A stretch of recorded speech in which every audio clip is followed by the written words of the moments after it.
Thank you for joining us wherever you are. This podcast episode is brought to you by the Old Ways Actual Play team. This actual play uses the 7th edition Call of Cthulhu tabletop role-playing game rules by Chaosium. This actual play is performed by adults and in an adult setting. While we try very hard to stick to languages for all ages, listeners should know that this podcast may include mature themes. All content, including names, places, events, companies, and etc., that may bear resemblance to entities living or dead, is strictly coincidental. My name is Michael Diamond, and for tonight's game, I will be your keeper.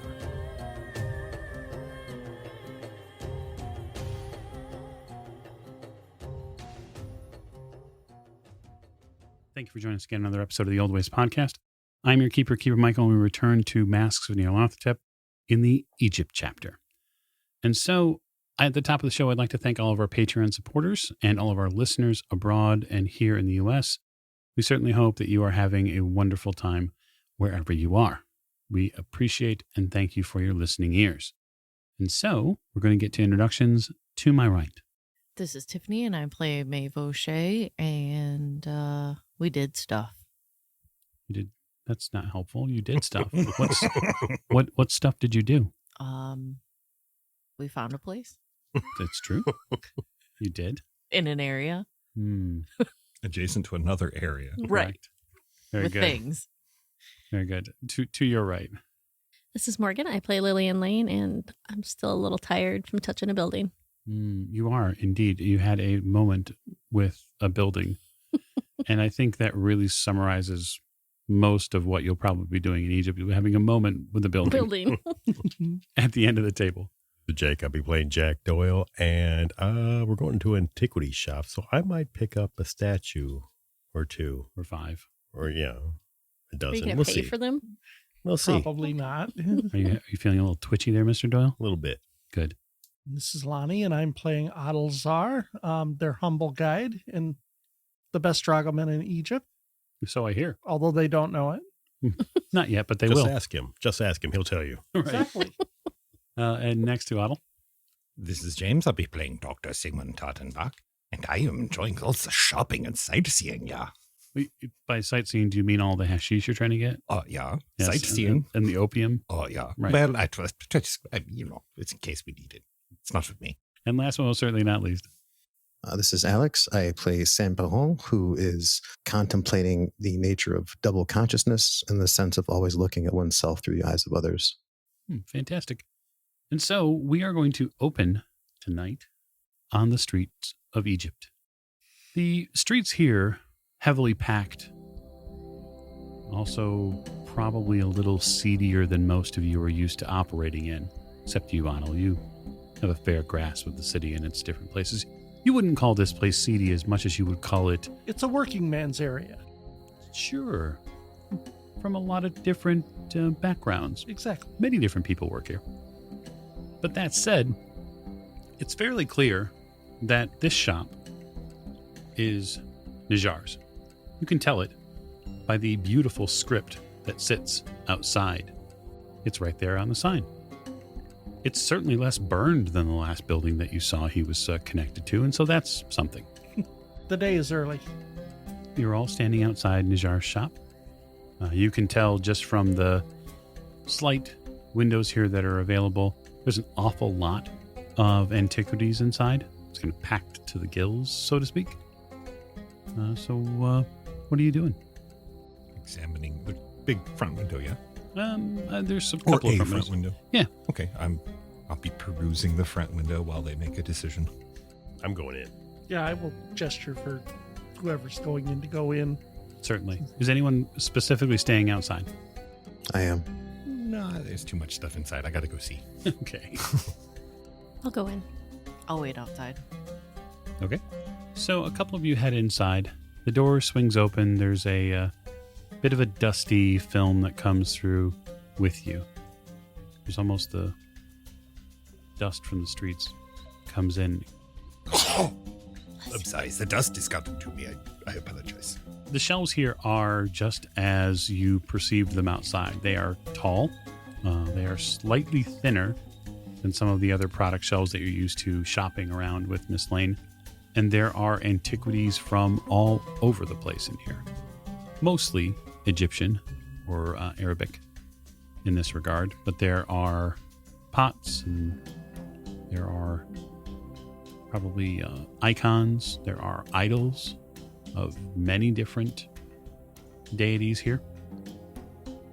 It's really it looks to you, Adel, it looks like a knick-knack shop for the most part. This is probably something that tourists stop by and get swindled of fairly good money. So if that's what the group is looking for, they've come to the right place. But for some reason, I don't expect them to be at a place like this. So I'm just going to watch. Okay, Jack, so you're just a few steps into the store when you hear a older man's voice, probably a bit thick, say, welcome. Come in. Your heart's desire must be within the shelves here. Okay, yeah, you see an older gentleman dressed in more traditional Arabic robes. He has a headpiece on made of cloth, and he seems to be adorned with different shiny pieces of jewelry, and he seems to be gesturing wildly around as the investigators make their way further in. I'll peruse the shelves as I walk through. Yeah, I mean, there's a lot of really neat stuff here, depending upon your perspective. There's all sorts of just different... Oh, wow, look at that. Look at that. That's Horus. You immediately recognize the Egyptian deity. It's probably about 12 to 15 inches tall. It probably weighs 2 to 3 kilograms. It would look phenomenal next to the Bast statue that you have, Jack. It's kind of big. The shopkeeper hovers a little bit around for a moment, then passes from you, Jack, to Miss Lane. Oh, greetings. He bows in front of you. I just nod at him, politely, but stay behind Jack. He turns to you, Adel, and says in very clear Arabic, "Are you their guide?" Yes. No. Ensure that they don't break anything. He smiles. I'll do my best. And I smile as well. I'll look around for a bit and then kind of head over to the shopkeeper. You notice something, Jack, that he seems to keep the left side a little bit turned. When he looks at you and when he saw you from beyond the counter, and even as he's walking around the studio or the shop here, he definitely kept a specific perspective. Is his burn marks visible? It'd be the left side, probably. Are you looking for them? I'm being observant. Certainly. I do know he was burned. Yeah, as he's behind the counter and as Jack's walking a little bit closer, you can tell that even as he continues to watch Jack get closer, he continues to turn to give him his quote-unquote good side, and you can tell that there is a rippling of the flesh on the left side of his face, and it does not look kind. The beast in my vision. You approach the counter. It's a nice shop you have here. Lots of nice stuff in here. Thank you, sir. I was actually looking for something a little more specific. A friend of mine had suggested you. A friend? Yes, maybe you remember him. Mr. Elias, Jackson Elias. No, I don't know that name. Are you sure? Because I'm pretty sure you were sending him information. He looks down at the table, at the counter. I'm sorry, I don't know that name. Is he lying? I don't know, is he, Jack? Well, I mean, I know he knows that name. If you know that he knows that name, then it's probably fairly certain that he's lying to you. It's too bad. We really were interested in doing business. Well, there's an awful lot of business here, he gestures to the wider shop. We need something a little more specific. Otto, you pick up on the fact that they're making Najjar uncomfortable. Well, I don't know who this Jackson Elias is, but did it provoke a start in our shopkeeper? No, not as of yet. But you can tell that or just from your read of the body language here culturally, he's beginning to get uncomfortable.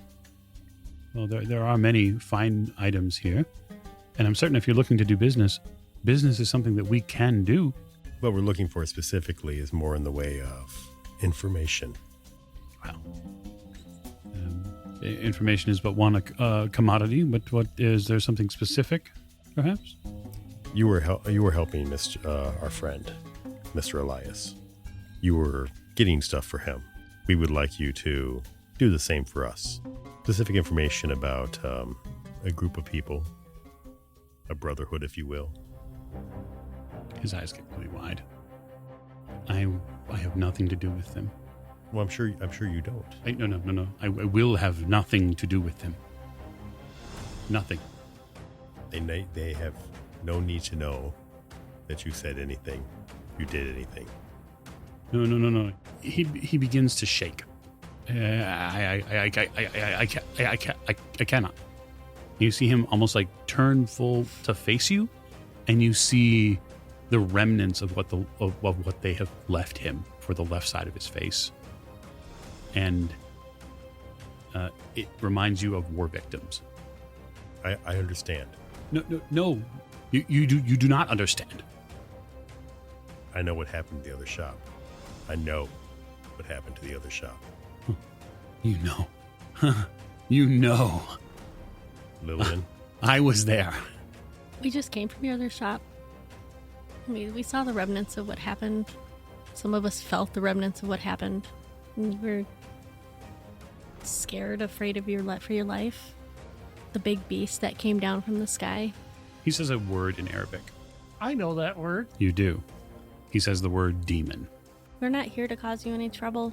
The Brotherhood is hurting a lot of people. You do not think I know this? We know you know. You're obviously a victim. Yes. Why would you bring their name, their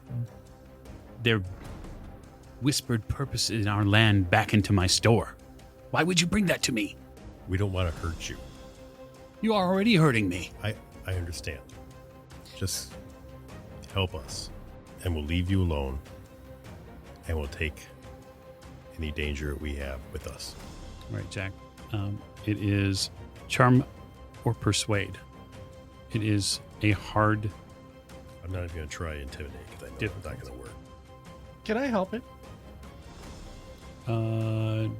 You're going to have to let this American fail on his own. Yeah, I'm going to fail too. Spend some luck. Got the money. No. All the luck. That would be all my luck. Okay.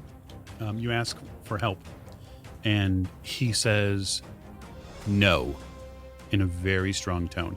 He puts his hands under the desk, under the shop counter, and when he comes back up, there's a scimitar on the table. I said no. Lillian puts up her... I put up my hand. We're not here to cause you trouble. But if you don't want to help us, that is fine. But is there somebody you can point us to? Those of you outside who are staring in the shop windows see this scimitar hit the table, like in a, not an attack action, but in an aggressive, almost defensive posture. I step in the doorway. Yeah, no, totally understand. You can give me a spot hidden roll, Sam, so we can get some relevance on the Overwatch. But I was just saying for those who might be outside, it's relevant data. He sells all sorts of things in here. Are there Mostly antiquities. Mostly antiquities. Are there any? I know this is going to sound strange, but are there any antique toys? There are probably objects which could be toys. Fantastic. I grab one. That is an extreme success, 5 out of 58. Sam, with the extreme success, you don't see anything readily that seems like an incoming threat, but the streets are filled with movement. And so it is making it a little difficult, but on the extreme, you probably notice one or two people, shop owners that are in this street area have noticed that basically a gaggle of Europeans have gone into this shop. And may have ducks inside, Right. like post haste, I'm guessing. Yep. I don't know how she's moving. Is she moving post haste? No, probably calm, nonchalant. But I'm making sure I come inside. Certainly. Lillian, continue. if you want. I continue to put my hands up in a non-threatening manner. And just, if you have somebody that we can reach out to, we don't want to be a bother to you. And I know how much you were afraid of something like that happening again.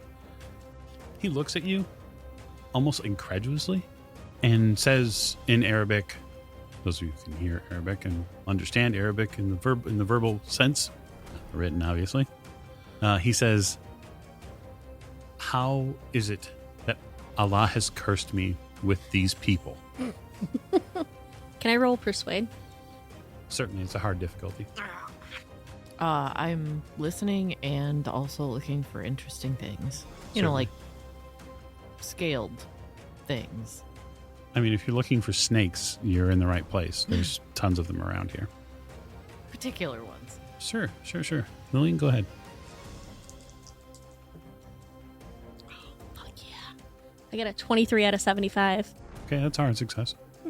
He puts his hands on the scimitar, on the scabbard itself, but not on the handle. And he says, I will not answer your questions here. I am willing to speak with you at the Al Hussein Mosque about these subjects. I will not speak with you anywhere else. I will lend you what information I can. And then after that, I never want to see you again. Agreed. At what time? Now. We should buy a couple of things. That way, I it looks probably like have we my came like in my here arms full of like snake shit. And I'm like walking up. so that if we leave here, it doesn't look like we came in here and left for nothing. Yeah, you buy some things. Anyone who picks up items or wants to buy things, he's a fairly shrewd businessman. He's stayed in business for a reason. So you pick up some things, Jack. The Horus idol is yours. You probably have 4 or 5 snake objects. He wraps them up so that you have something to carry them in. And then he says, you'll leave out the front, the mosque. You know where the Al Hussein Mosque is. Mhm. I'm certain. Points to your dragoman. Give me 5 minutes and I will be there. Thank you. Don't thank me yet. He quietly ushers you out of the shop, after which he closes it. And then, yeah, you're not really sure what happens to him after that. Right. We will make not a direct path there. Well, you come out of the shop, and Sam, you see your compatriots come out of their shopping And experience. then the store owner flips the sign. Uh-huh. I'll just kind of look down at the ground. Close the place out, huh? Yeah. It was a good shopping trip. We need to get off the street. Yeah, we have a place to go. Okay. Otto, are you going to send them over to the mosque? Or are you I'm going to take them to the mosque. I'm going to move maybe not in the straightest path to the mosque, Yeah, I'm gonna be looking at stalls on the way but they'll Like, never know that it's to- not the right path.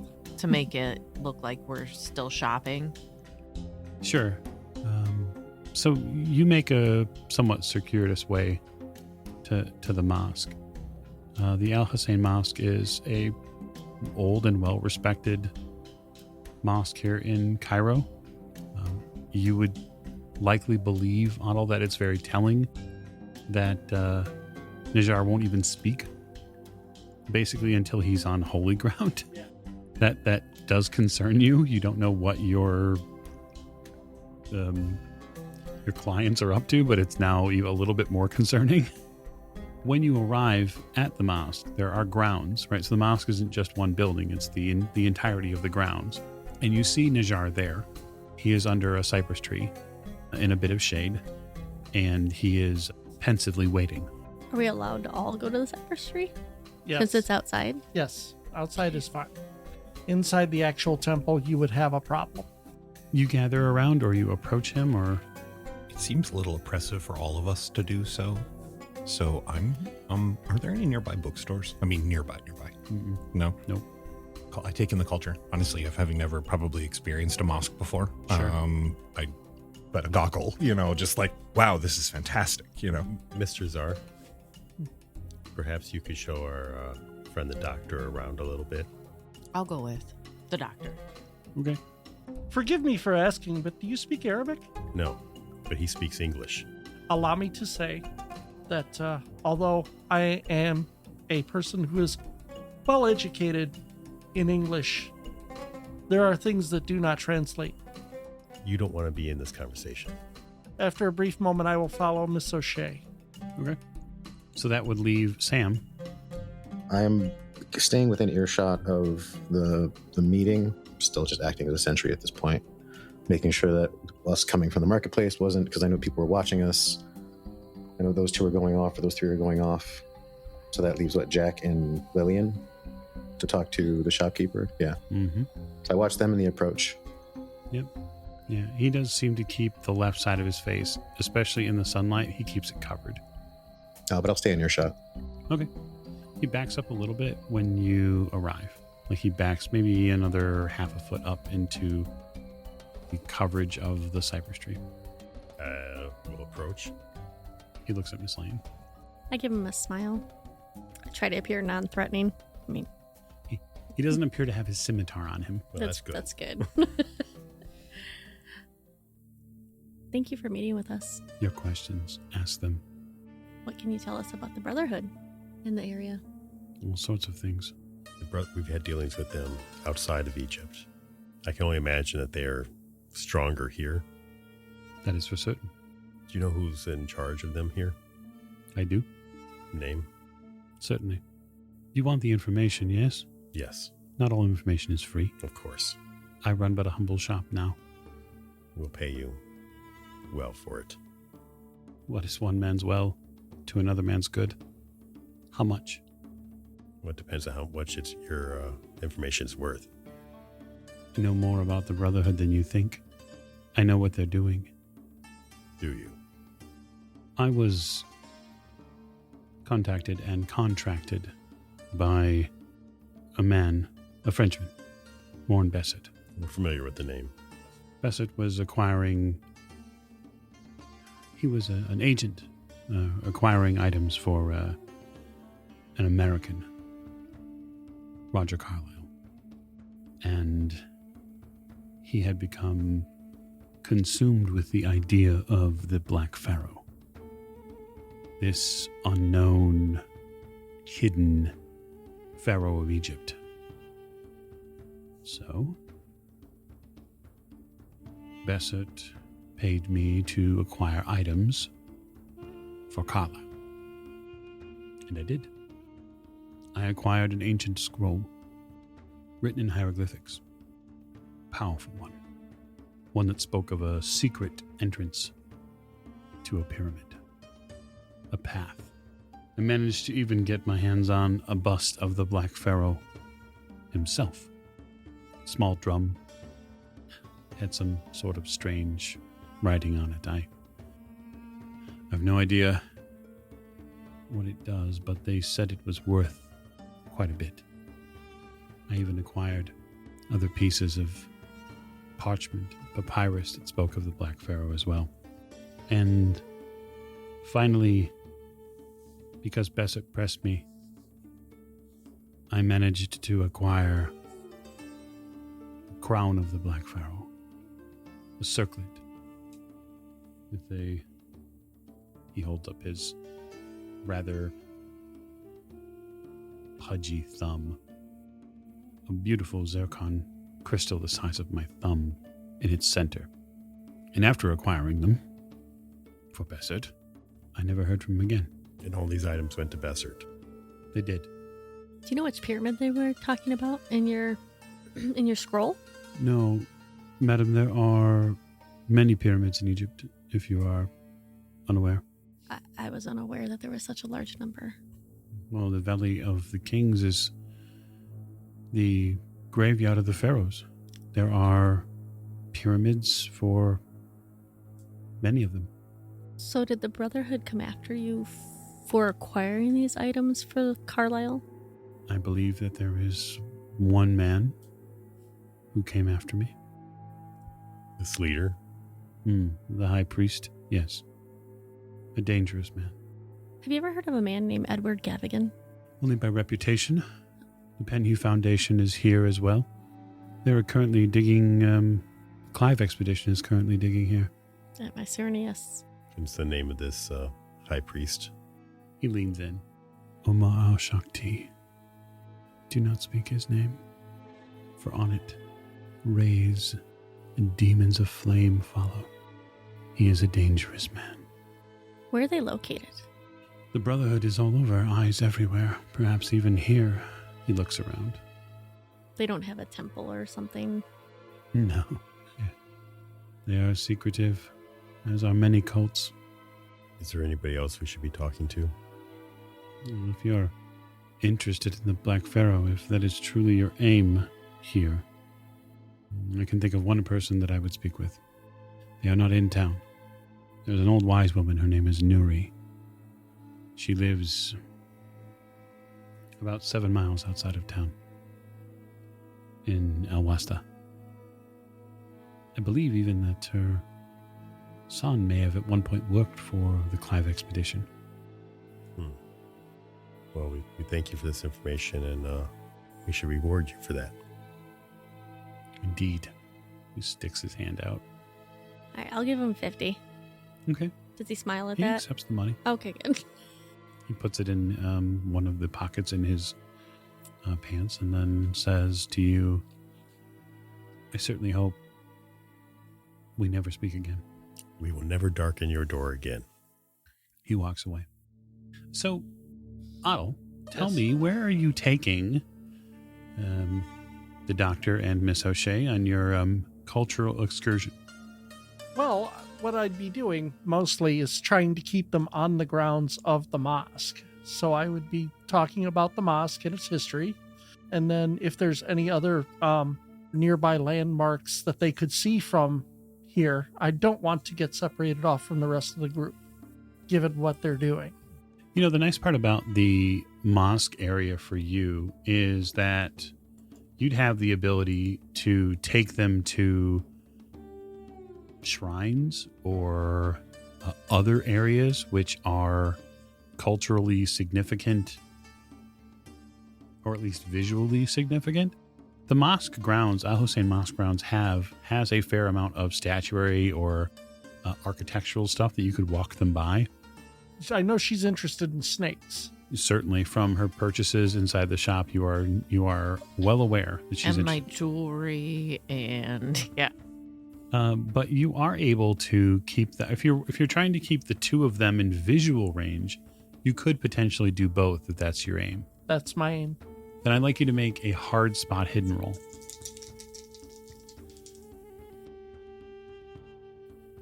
Nope, don't see it. Okay. 80 out of 55. You could push or spend luck, your choice.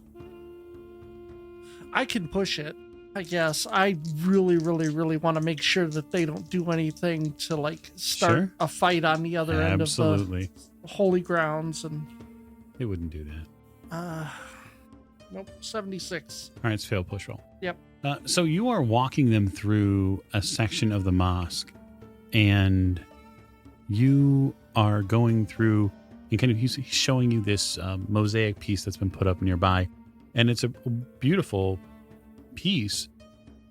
But as he's continuing to kind of walk you around the piece itself, you bump into two women, physically bump into them. Oh, God. And one of them has an enormous basket of something that tips all over the place, all over the ground. And what comes out is water. And this woman begins like furiously trying to collect the bucket. And now all of a sudden there's a bunch of people around who are yelling at you, like, watch where you're going. It turns into a little scene, which of course Sam, having kept his eyes out, is definitely aware of. How far away are they when all this happens? You're probably about 50 or so feet from this when this happens. You don't see it before it happens, but as soon as it happens, because you're probably keeping your eyes mostly around Jack and Miss Lane, but this definitely catches your eye. The woman closest to you says, "Did Did Allah not give you eyes? Can you not see? 1,000 pardons. Here, let me go and refill your basket for you. She looks disgusted, but she allows you to do work for her. Yes.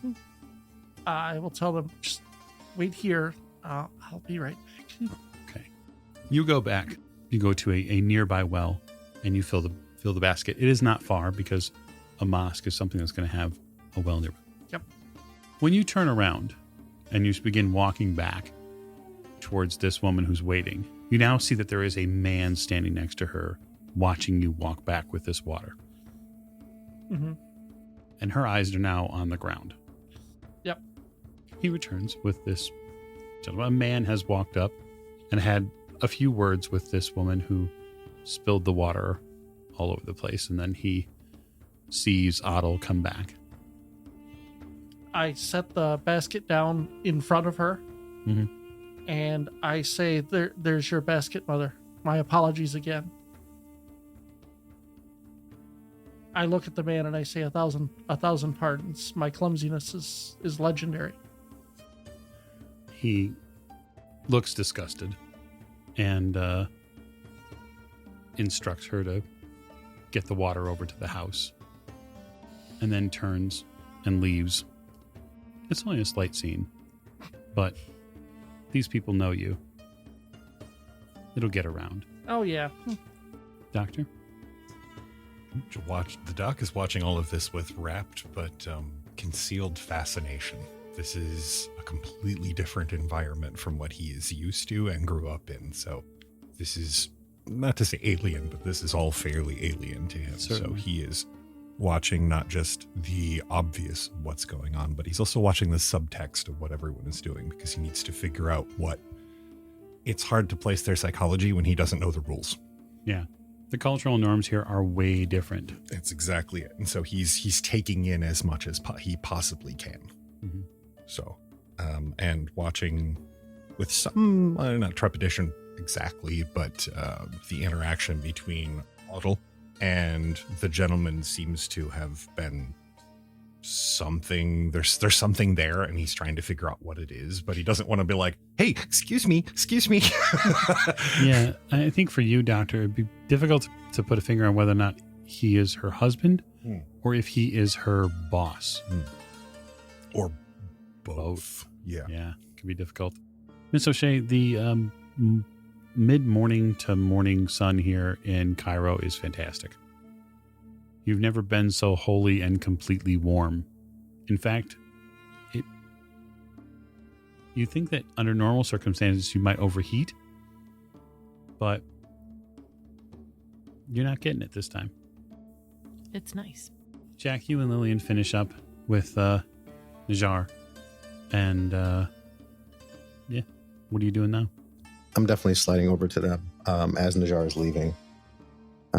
So are you planning to visit with... I'm also trying to keep an eye on where he went. Did he go into the mosque? He did not. He left the grounds. Okay. He went into the crowd. So you get maybe 15 to 30 seconds of him visually before he has left your line of sight. Okay. Then I'm going to try to zip through this conversation with them. So I slide over. If you're planning on going to see this Nuri, I feel like we should keep an eye on Najjar, because if he was recently warned and randomly closed up his shop because a bunch of Europeans saw him, I'm going to kind of like look to where he's going, like I'm having a hard time keeping track of him, and I'm going to look pensive. Okay, would you like to do that? I think we should.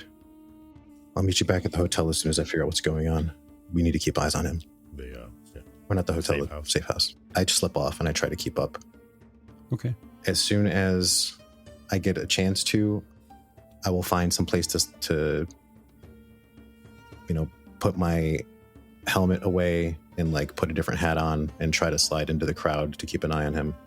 Yeah, I mean, by the time you have the conversation with Jack, you're going to have to go on instinct as to where he went. I can head in the direction of his shop. Okay. Yeah. Does track work? It does. I would like to track him. It does. It's a hard track roll. Okay. So a hard would be what out of 60? Be 30. Oh, I'll spend 1 point of luck. There you go. You track him back to his shop. It takes you probably about 10 or 15 minutes to get back there and go through the alleyways you think he took. The shop does reopen. There's no real way, unless you're going to be a little bit further away from the shop, like in the Street of Potters, to watch the front door or the back door without locals knowing that you're standing around. Sure. So I will take the opportunity to. So you said this is the Street of Potters. Is it just pottery, or are there other shops here as well? No, there are other shops. It's just primarily pottery. Okay. When I see him go into his shop, I will take the time to visit a couple of shops to get some clothes, and I will grab a thing here, a thing there, and I'm just going to kind of work a circuit around the shop and see if I can make sure that I can either spot him through the window, try to keep an eye on the entrances that I find to the shop, like if there's a back way in, and I'm just going to kind of roam this area. Yeah, you get a pretty good layout after about 30 minutes of shopping and roaming. It's a lot of tightly packed buildings that are, quite frankly, in a bit of disrepair. Each shop has a front and a back door. There's not a whole lot of mystery is what goes on in each one, as there are many, what are in effect doorways with sheets rather than doors. This isn't an affluent area by any means. Okay. Then I'm just going to keep, obviously I'm doing my best to make sure that I blend with the locals. Certainly. I mean, you do after an outfit change a little bit more. So for the rest of you, during this time that's going on, where are you headed next? Can I sit down for a second and have a rest? Is there a bench? There are benches. A nice cafe. Somewhere, yeah. Yeah, I'm actually, feeling fatigued. We should probably just get together so we can kind of go over a little bit what we have. Adal, can you send lead us to a cafe or coffee shop? Or There's half a dozen nearby. Certainly. That's not hard. There's quite a few in the area that are likely going to fit the bill. But some will be more welcoming to foreigners than others. Sure. And you know just the kind because you're the best dragoman in Cairo. I'll find them one of the jazz clubs or something. Yeah. You head a little bit out of the way towards Ahmed Aldin Street. And you know that there are tons of theaters and cafes here that more cater to European, German, that sort of ilk. Yep. And you figure, American, close enough. Yep.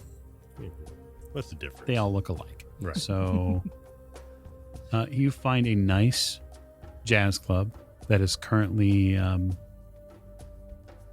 has a review going on. And so there is music. And there is a beautiful kind of now afternoon, mid-afternoon, dusky feel to it. And you all get kind of drawn in by cooler temperatures and even cooler beverages. Nice. All right, we'll order a couple things. And, all right, so this is what we found out. The Brotherhood is, of course, active here. He was acquiring items for the Carlisle expedition. Involved with the Black Pharaoh. We have the name of the leader. Are they a local feature? Someone who is well known? Or Apparently, yes. And they're very, they've got a lot of eyes here in Cairo. This would explain his reputation in telling us. Right. There's a wise woman outside of town that he suggested we go speak with. I am intrigued. Out of town? Yep, about several miles. Alwasta? Awasta. You're familiar with it. Yep, I know that place. It's not a tourist destination by any means. No. He mentions the words the Brotherhood and the Black Pharaoh. Sure. Do I know anything about that? Roll a cult.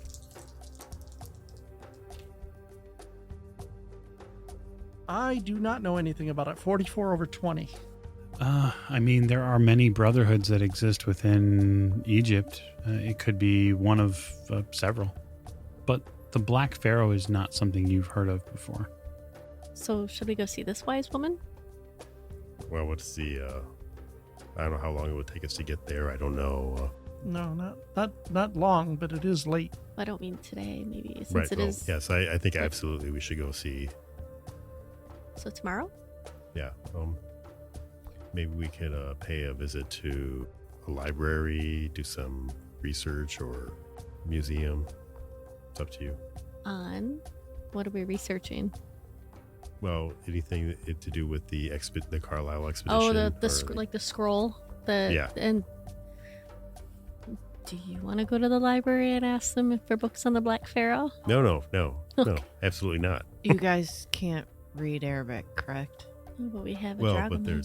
but there's probably quite a few English papers. Well, I English language also papers. read Arabic. Right. And you so- like books. I think it's a win.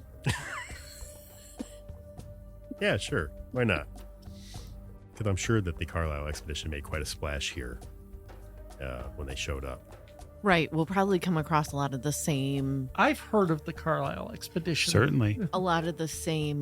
articles, but since I can read Arabic, I may be able to Right. find other More- ones. Lonnie, give me a edu roll. 18 under 75. Okay. That's A hard success. If I wanted to spend 3 points of luck, it would be an extreme success. it's not necessary. okay. You find something rather befuddling. And that is your your client, one of your clients, Miss O'Shea, reads Arabic. But she's not once spoke it since being here. That is troubling because usually when it's a foreign language, it's the other way around. You learn to speak it but not read it. Right. And as an American, learning to read Arabic would be very challenging. Well, yeah, because it writes, it goes to left. left to you right, Yeah. right to left, not left to right, and Right. And you would think that if she could read Arabic, she should be able to speak it because learning to read and write are hand in hand in many languages. You just find it strange. it is strange. To be fair, that's not the strangest thing about us, but No, I'm rather surprised that Otto is around for this conversation at all. but you know what?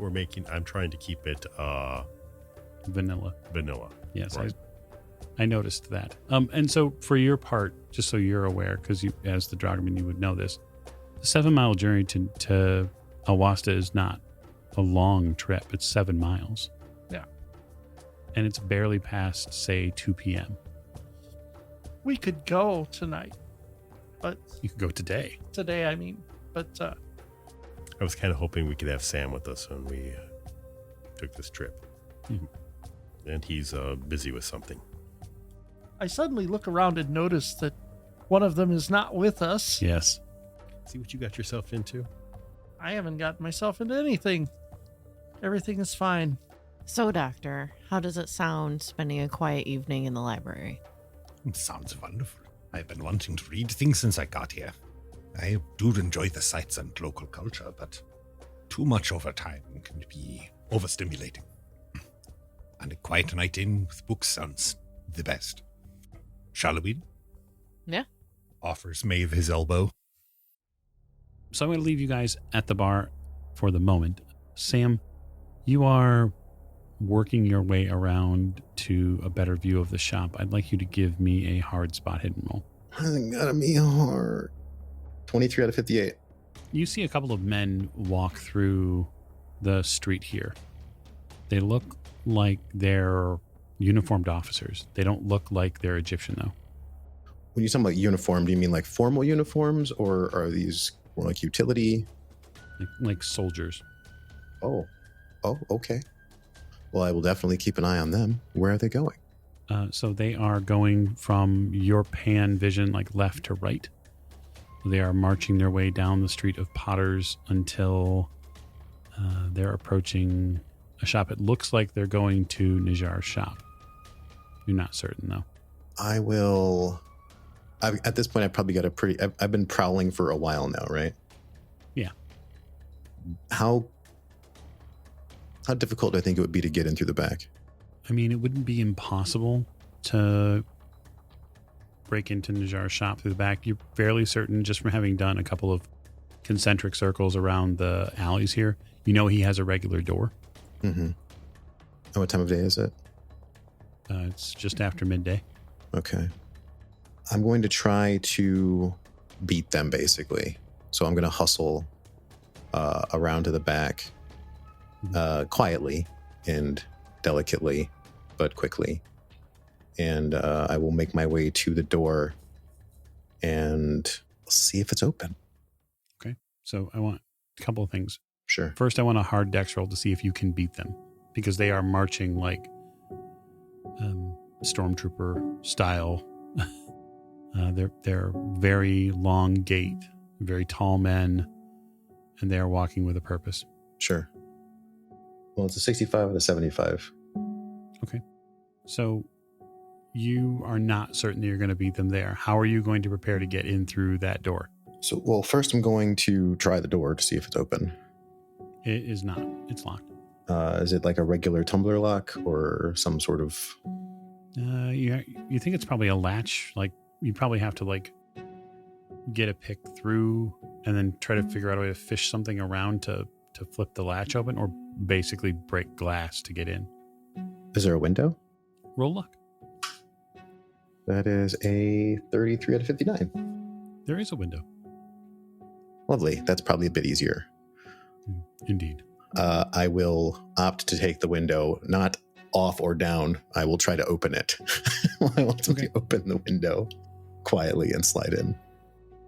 I'll say that you can quietly slide in, provided there's a successful strength roll. Strength roll. Well, you got to lift the window. Okay, that is a 44 to 55. That is successful. Okay.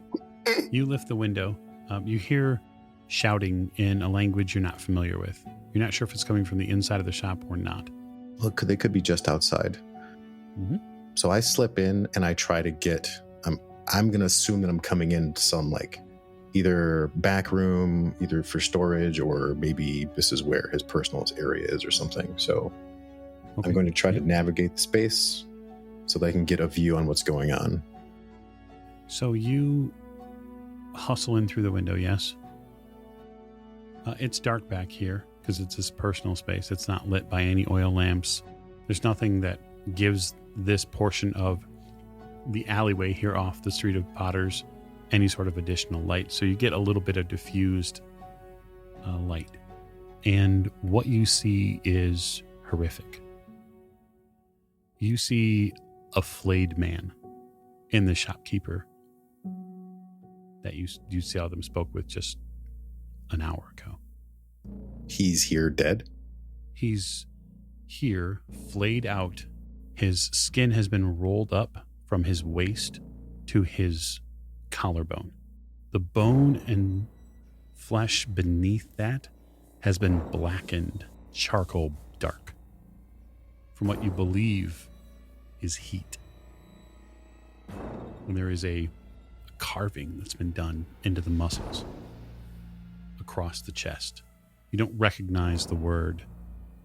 Just so I'm clear timeline wise, I followed him here. He went inside. When was the last time I saw him through the window? Well, it's probably been 15 minutes. And I didn't see anyone else come in? You did not. Wow. I will be stupefied for a second. Probably more than a second. And there's still shouting going on outside? Yeah, but it doesn't seem to be direct to the shop. Give me a listen roll. Sure. It's opposed. That is a 55 out of 63. You hear the slightest bit of pottery move in the shop. Just the tiniest of noise. So something is here. I will try to commit that grisly scene to memory, and I will slide my hand to the saber at my hip and thumb open the latch so that I can get a handle on it. And I get really low. Is there a door that leads to the front of the shop, or is it just like a way? Yeah, it's Like just a a way. doorway. It's just a doorway. Is there a curtain or anything? Mm-hmm. There's a curtain. I will move to the curtain and take a peek, attempting to be as quiet as possible. You peek out through the curtain, and there is a form low against one of the spaces there in the darkness. It's humanoid in shape. It's got two very long, almost distended arms. They're like arms that are too long for its body. And you can hear now, as it moves across the floor from right to left in your vision, you can hear the slightest rattle of pottery as it hovers, not walk, hovers through the shop. What is it doing? You're not sure. It's this now smoky form that you see. You smell it now in the air. There's a sulfur sense to it. Is there a trail of gore leading out of this room, or did it all just happen in here? You don't see anything that's been left by this being. It looks like it's just wandering now. At this point, I'm kind of afraid to try to leave, because if I make noise, it's probably going to come for me. So I guess we're in a bit of a very tense game of waiting is really all I can do right now. I can't get out of the front of the shop without going past it, and I'm going to have to open that window again if I want to get out. That's true. So It turns and hovers up one of these shop paths up towards the counter. And that's really when you get the best look at it that you've got. And you see the perhaps 8, 12 eyes that sit inside of whatever this is. You see each one dart in a different direction. Desperate, searching, hungry. You smell the cinder, and you know in your bones it can smell you. And that's when you make me a sanity roll. yeah, I was waiting for it. Oh, I don't want to. 71 out of 75. You've passed, so you will lose a d6 of sanity. So you are going to lose 5 points of sanity, sir. You are now instantly going to make me an intelligence test. Well, let's find out how it goes. How smart am I today? That is a 95 out of 65. I failed so hard. Okay, so you do not have a bout of madness away from other investigators, which would be really bad for you. Same thing that happened to Lily when she ended up dancing on the table in Paris. You scream. You can't possibly hold it in. It's frightening beyond anything that you've seen in the flesh to this point, because you know inside your bones it can feel and smell you, and you can't hold it in. Go to scream, bite through my tongue, and then scream anyway. I bolt. I'm going out that window. So it's going to chase you. Of course it is. And what is your dexterity? Was that a question? Yes, what's your dexterity? 75. Okay. So why don't you make me a con roll? We'll start there. That is a 64 to 65. Okay. So you have a successful con roll. It has a hard success on its constitution roll for its chase scene. Okay. Its movement is 8. What is your move? 9. Okay. So it's going to move because it has a hard success. It's going to move on. It's going to move. Its move gets increased by 1. So it now matches your move. And so your dex is, you said? 75. Okay. You have a higher dex than it does. So you will get to act first. Mm-hmm. But you are technically started on the same point in the chase map, which means that you either have to fight or flee. Your choice. I'm going out the window. Okay. And I'm going to use the saber in my hand to assist me going through that window. Okay, so you're just going to barrel roll through the window. I'm diving through the window. Awesome. We are pulp I would investigator diving through this window into the alley in Egypt. Let's go. Okay. All right, so I suppose jump? Jump. Yeah, jump. You have to jump over a barrier. This is in a chase scene. The window is technically a barrier. Okay. Or it's an obstruction. We are jumping. I haven't jumped in a while. How's this going? All right, that is. I have to push that.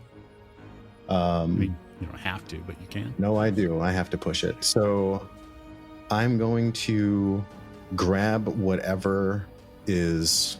If there's a low-hanging beam or anything hanging from the ceiling, I'm going to grab onto it, and instead of going through with the saber, I'm going to use my feet. And that is a 25 out of 45. Okay. You leap out the window. Face now, lower mouth now covered in blood, having bitten your tongue. The glass shatters around you, and your body is catapulted out of the window just in time. Luckily for this creature, you've made a wonderful hole that it can step through. Sure. And so it will spend one of its move actions within the combat here to also arrive in the alleyway, and that will leave it your action. Well, I would like to continue using my momentum. Mm-hmm. Yep. Now that I have a really good idea of the layout of this place. Yeah. And I also know that it can hover, so up doesn't help me. So what I can try to do is ditch it. So sure. I start weaving through the alleys here, going under, around, and through anything I can find. If I see an open shop door, I am running through it. Like I'm trying to create as much obstruction between me and it as possible. I'm running for my life. What it's going to do is it's going to get furiously angry at the fact that you're leaving, and it is going to cast a spell. And so now you are going to make me an opposed power roll. How dare you leave? How dare I? I got 32 out of 55. Okay. So you hear a howling, a guttural and frustrated howling from the alleyway behind you before hearing a concussive blast go off. Oh, man. And I'm going to ask you to make a hard dex roll. That is a 19 out of 75. That's a hard success. You are propelled forward by a blast wave, but you are spared the worst of it, I'll put it that way. And you take 5 damage. A large bomb goes off behind you. Well, I'm definitely not having flashbacks. No, definitely not. We are in full flight mode. I'm not taking the time to look over my shoulder. I don't know what that was. There was an explosion. There's probably all sorts of chaos happening back there. There is. And that is where I'm going to call this episode to a close. So thank you so much for joining us for another episode of Masks of Nyarlathotep. We are so far enjoying a rather explosive Egypt chapter. And we will see you next week.